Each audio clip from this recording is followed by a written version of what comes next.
महाराष्ट्र के नागपुर जिले के सातनवरी गांव को भारत का पहला स्मार्ट और इंटेलिजेंट गांव घोषित किया गया है। 24 अगस्त को महाराष्ट्र के मुख्यमंत्री देवेंद्र फडणवीस ने स्मार्ट विलेज पहल की शुरुआत की। राज्य सरकार और नागपुर जिला प्रशासन के सहयोग से voice of Indian communication technology enterprises के सहयोग से इस पहल का उद्देश्य डिजिटल और तकनीकी प्रगति के माध्यम से ग्रामीण भारत को आत्मनिर्भर बनाना है। सातनवरी के किसानों ने बताया कि अब वे मिट्टी की जांच, छिड़काव और उर्वरक प्रबंधन के लिए ड्रोन और सेंसर का इस्तेमाल करते हैं। पेयजल की गुणवत्ता में भी सुधार हुआ है, जबकि टेलीमेडिसिन के माध्यम से स्वास्थ्य सुविधाएं भी इस गांव में उपलब्ध है।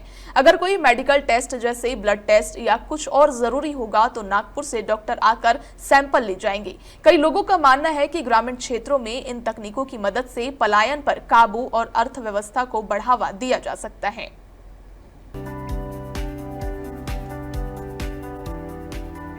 महाराष्ट्र के नागपुर जिले का सातनवरी गांव आज पूरे देश के लिए रोल मॉडल बनकर उभरा है। मुख्यमंत्री देवेंद्र फडणवीस ने इस गांव को भारत का पहला स्मार्ट और इंटेलिजेंट विलेज घोषित किया है। महाराष्ट्र सरकार के प्रयासों से आज गांव की तस्वीर पूरी तरह बदल गई है।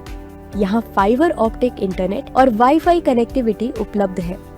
किसान अब मोबाइल फोन पर ही AI सक्षम ऐप्स के जरिए मिट्टी की स्थिति, मौसम का अनुमान, सिंचाई की योजना और फसल प्रबंधन की जानकारी ले रहे हैं। सिंचाई के लिए सौर ऊर्जा से चलने वाले स्मार्ट पंप लगाए गए हैं, जिन्हें किसान अपने फोन से ही कंट्रोल करते हैं। खेती को आधुनिक बनाने के लिए ड्रोन तकनीक का भी इस्तेमाल किया जा रहा है। किसानों को फायदा होगा, गाँव वालों को फायदा होगा, क्योंकि हेल्थ के बारे में भी फायदा होगा।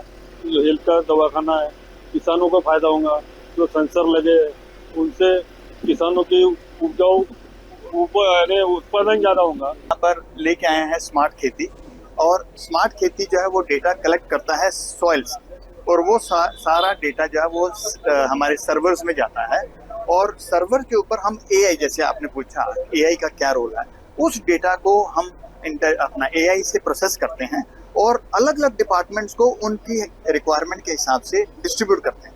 इंडियन गवर्नमेंट ने एक बहुत बढ़िया काम किया, सेंट्रल गवर्नमेंट ने, उन्होंने एक एग्रीकल्चर डेटा एक्सचेंज एडेक्स करके एक डिपार्टमेंट बनाया है। ये सारा डेटा उसमें जाने वाला है। हमारा ऑलरेडी उनसे MOU है, और वो डेटा वहाँ पे इकट्ठा करेंगे और हर डिपार्टमेंट को उनकी रिक्वायरमेंट के हिसाब से डिस्ट्रीब्यूट करेंगे। ये एक एप्लीकेशन है मोबाइल फोन की हमारी, उसको स्मार्ट खेती एप्लीकेशन है।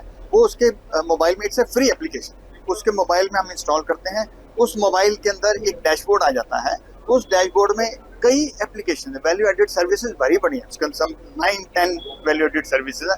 उनमें एक है डैशबोर्ड। उस डैशबोर्ड में जो सॉइल से डेटा जाता है, उस डेटा को हम एनालाइज करके उसके ऊपर कर्व आ जाती है कि भाई आपका जो सॉइल मॉइस्चर लेवल है वो कम हो रहा है। कृषि के साथ ही यहाँ शिक्षा के क्षेत्र में भी क्रांतिकारी परिवर्तन हुए हैं। गांव के स्कूलों में AI आधारित डिजिटल क्लासरूम शुरू किए गए हैं। बच्चे अब इंटरैक्टिव कंटेंट और स्मार्ट बोर्ड्स की मदद से पढ़ाई कर रहे हैं। इससे बच्चों को शहरों जैसी गुणवत्तापूर्ण शिक्षा मिल रही है। स्वास्थ्य सेवाओं में भी तकनीक का इस्तेमाल किया गया है। गाँव में टेलीमेडिसिन सेंटर खोला गया है, जिससे ग्रामीण लोग ऑनलाइन डॉक्टरों से सलाह ले सकते हैं। साथ ही हर व्यक्ति को डिजिटल हेल्थ कार्ड दिया जाएगा, जिसमें उनकी मेडिकल हिस्ट्री दर्ज होगी। सुरक्षा और ऊर्जा प्रबंधन पर भी ध्यान दिया गया है। गांव में CCTV कैमरे और स्मार्ट स्ट्रीट लाइटिंग सिस्टम लगाए गए हैं। वहीं किसानों को सीधे ई-मार्केट और ऑनलाइन बैंकिंग सुविधाओं से जोड़ा गया है, ताकि उन्हें अपनी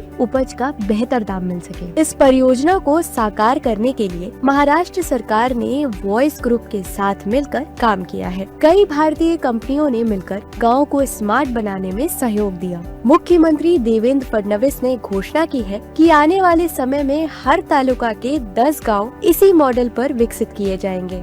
नागपुर अब तकनीकी क्रांति का केंद्र बन रहा है। सातनवरी गांव ग्रामीण भारत के लिए स्मार्ट विकास का मॉडल प्रस्तुत कर रहा है।